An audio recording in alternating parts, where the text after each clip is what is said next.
I give you today 5 tips to speak with more confidence. Number 1, use more context when you want to speak. Let's say you want to speak about take a taxi, tomar un taxi.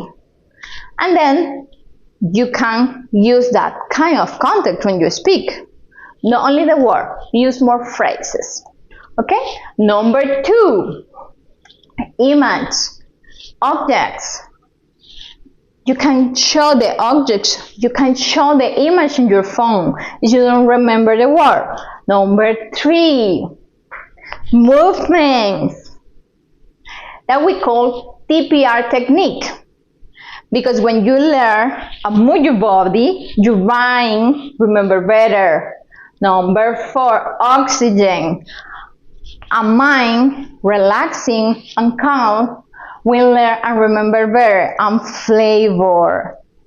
That means when you learn with all your senses, you can touch, you can see, you can feel, you can smell, your mind remember better. I introduce myself. I am Virginia. I'm from Panama. I'm happy and grateful that you be here.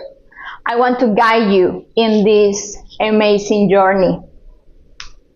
I know for experience that more grammatic rules, more books that don't give you result if you don't go to practice these things in real life, in your daily life. If you are ready to join with me in class, I see you right there. Thank you to be here and listen to me. Bye.